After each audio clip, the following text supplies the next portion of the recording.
Hi kids, this is Lindsay. Alright, today we're going to look at our world again and review this unit again, looking at page 158.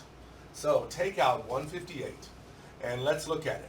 At the top, travel review. A travel review describes someone's experience of a vacation. So it will tell us if they had a good time or a bad time, what they did, what they enjoyed, what they didn't enjoy. So this is a review. Why do people write travel reviews? Well, maybe next month I want to go on vacation to South America. And I think, wow, I would love to go on an eco tour in South America. So I look for the reviews online. And somebody says, wow, I went to Belize and the eco tour was terrible. It was expensive, but the food was bad. There were lots of insects and we didn't see many animals.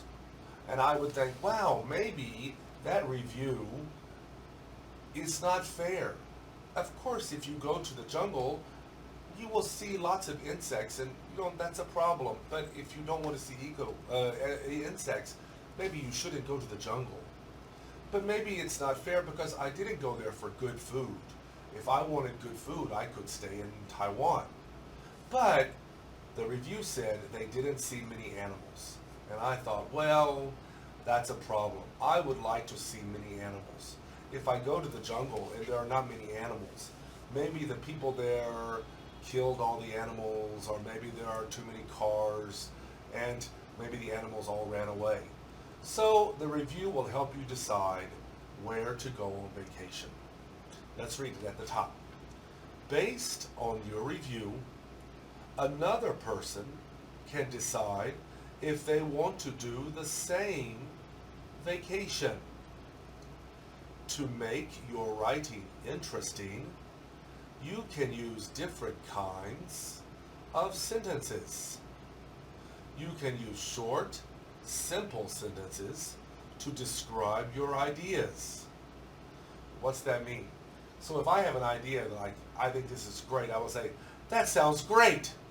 And that is a short, simple sentence that tells you how I feel about something.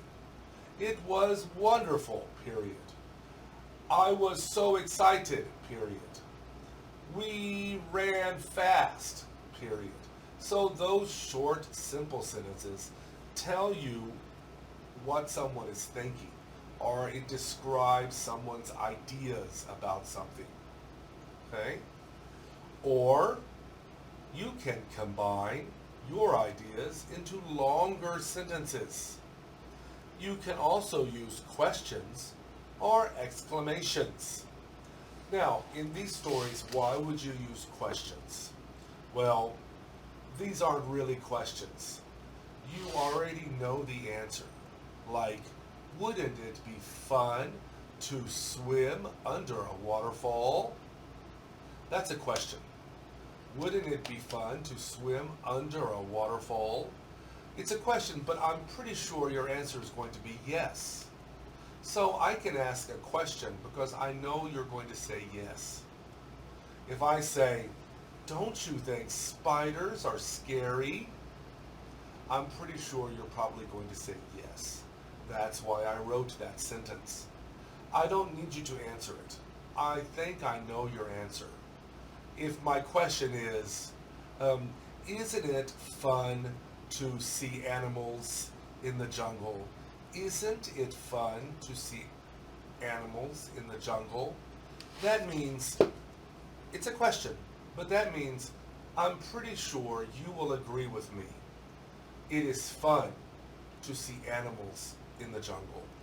That's why I asked the question. If it were a real question, I wouldn't ask it. For example, if I said, do elephants like grass? Well, that's a real question, but maybe you don't know the answer. And if you know the answer, it doesn't help me tell you this is a fun and exciting place. If I say, wouldn't you love to feed grass to an elephant, then you use that question to make the person imagine feeding grass to the elephant. And that person would say, yeah, that does seem fun, right? Sometimes it's not true. For example, if somebody says, wouldn't it be fun to feed the camels? If you've never fed the camels before, you might imagine it and say, yeah, it would be fun. I would love to feed the camels. It would be great to feed the camels. However, if you really went there and fed the camels, camels are not nice animals. They will spit in your face. They will try to bite your fingers. They're very smelly.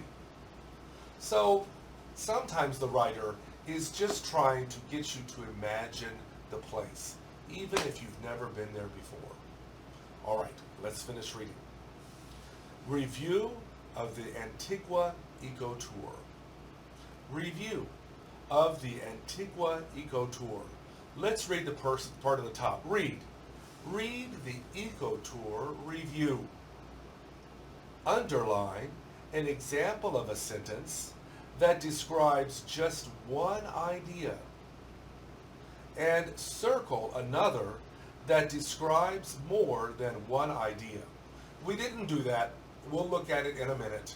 Let's read the article again. Review of the Antigua Eco Tour. If you wanted a special vacation on a beautiful island, where would you go? Now this is a question, right? Here's the answer. I recommend this eco tour in Antigua. Now, at the top, they wanted you to underline a sentence that describes just one idea. And there is one. I recommend this eco tour in Antigua. So underline that sentence. I recommend this eco tour in Antigua. That means this sentence has one idea. He recommends you do this. All right? The tour guides, more than one, the tour guides took our small group on a boat to a natural rock bridge called Hell's Gate. Did people make this rock bridge? No. It is a natural rock bridge. We had to swim to the island and walk up the rocks and through a cave. Now, I want you to circle this sentence because it describes three different ideas. Three things for you to imagine. We had to swim to the island, walk up the rocks, and through a cave. So circle all of that. It describes three ideas, three things for you to imagine doing. Okay? So you have one line that's underlined and one line that you circled. Good. We had to, no, we already wrote it. Then we walked across the bridge. Would that be one idea or many? That would be one. The view from the top was strawberry. I'm joking. It's spectacular. So let's say it again. Spectacular. That means really good. So read it again. The view, I can't find it. The view from the top was spectacular. Really good, amazing, great, spectacular. The guides give you a tasty lunch on the boat. And then it's time to go snorkeling. And I told you last time that sentence needs a comma. So I hope you wrote the view, the guides give you a tasty lunch on the boat, comma, and then it's time to go snorkeling. And I told you what snorkeling means. When you wear the snorkel, You can float on top of the water, look down, and see everything clearly. You need to wear the glasses. They're called goggles, G-O-G-G-L-E-S. You wear the goggles, you wear the snorkel so you can breathe. And you don't dive deep into the water. If you dived deep into the water would go into your snorkel and into your mouth. So don't do that. Listen to that second conditional sentence again. If you dived, D-I-V-E-D, if you dived into the water, you would get water in your mouth. And you don't want that. Okay? So you float on top of the water and look down. So you don't go deep. You just look down. Because this water is very clear. It's a sunny day. The water is clean. You have goggles. You have a snorkel. You are snorkeling. Okay? So let's read it. The boat stopped at a coral reef, and after reef you need a comma.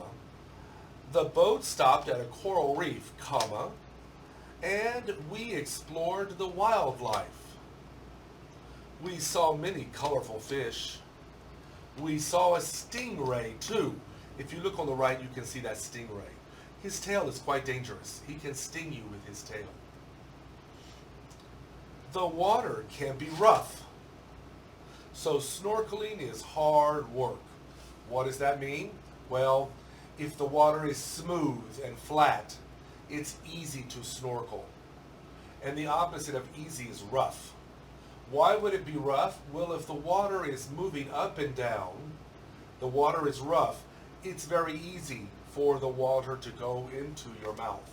And so it's not easy to do. You have to stop every few minutes and spit out the water. All right? So, read it. The water can be rough. So snorkeling is hard work.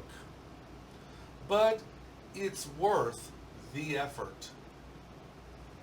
That means if you try hard, you will get a lot. It's worth it. If you try hard and you work hard, it's worth it because you will get a lot. You will get a lot of memories. You will see a lot of cool things. It's worth it. When we got back on the boat, there was a snack of banana bread ready for us. Delicious. Now, delicious is also one idea. You could also underline that word too. Delicious. It's one of those short sentences that tell you how someone feels or thinking or their idea. Delicious.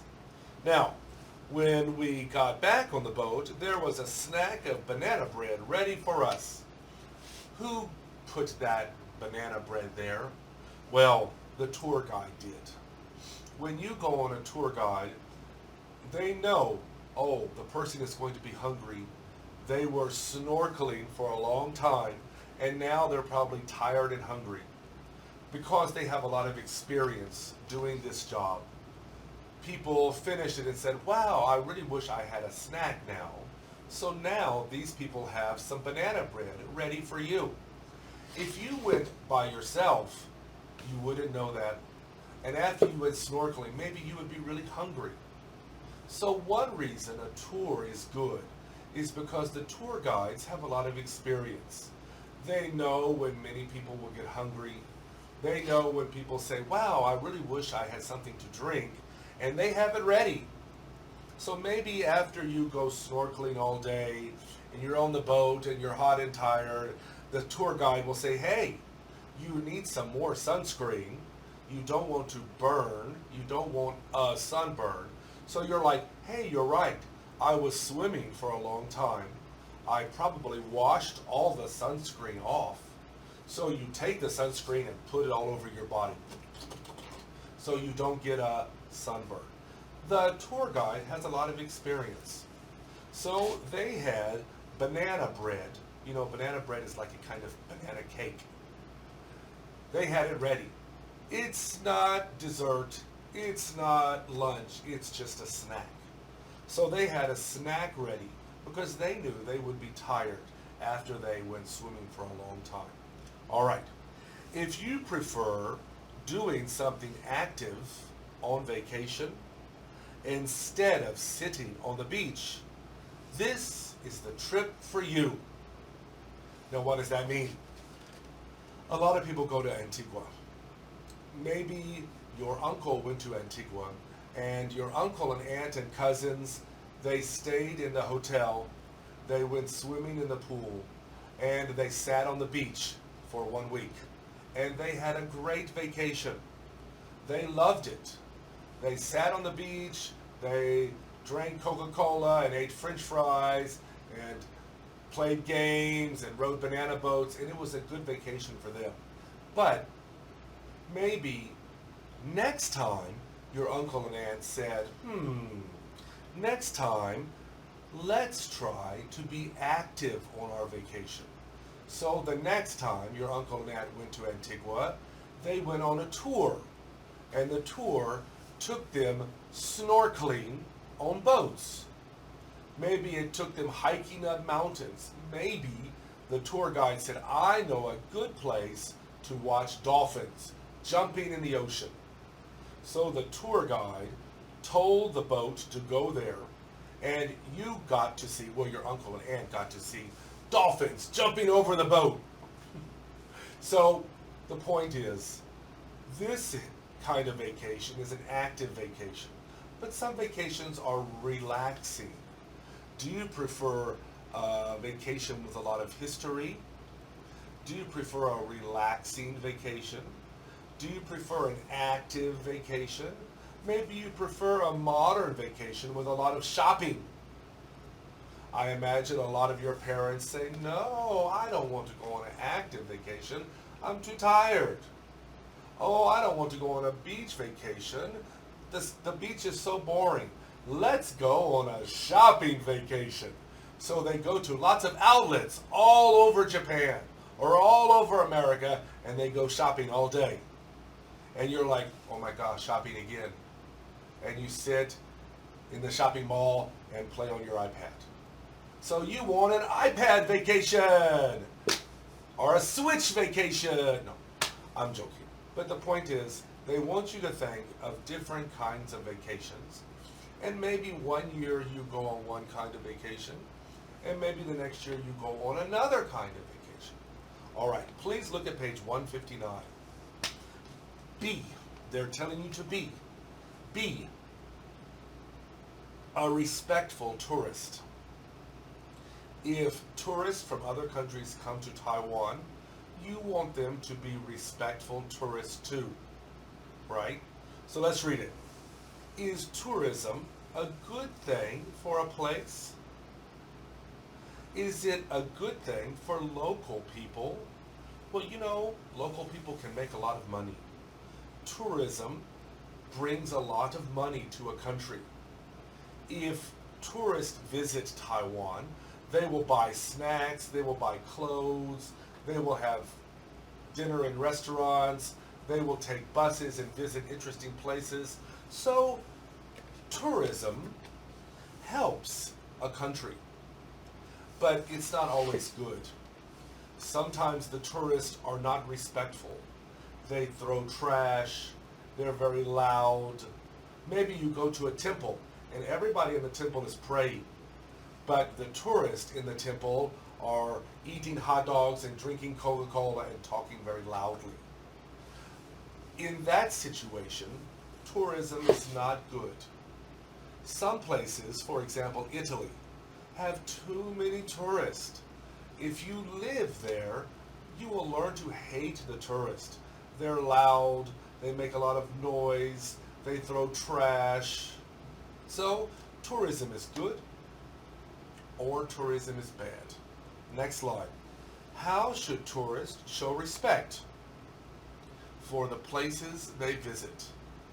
Well, some places like a temple, like if you go to Longshan Temple, you should watch other people. If other people are eating popcorn and drinking Coca-Cola, maybe it's okay. But if people are praying, or people are quiet, maybe the tourists should be the same way. Sometimes in Japan, the Japanese will become angry because tourists will wear a bikini and go to the temple. And the Japanese are very surprised. That is not very respectful. You know, Japanese, when they walk down the street, they don't like to eat things. So they don't eat ice cream and walk down the street. They don't drink Coca-Cola and walk around.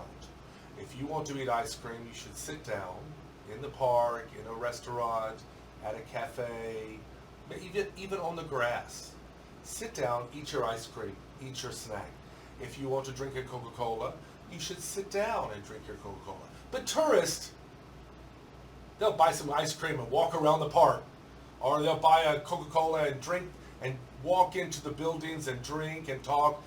And the Japanese are very upset because they think that is not respectful. Okay? So, Alexa, stop. So, let me stop there. Will Alexa, you know, I have Alexa in the house and she keeps talking to me. All right, we'll stop there. Thanks, kids. Bye-bye.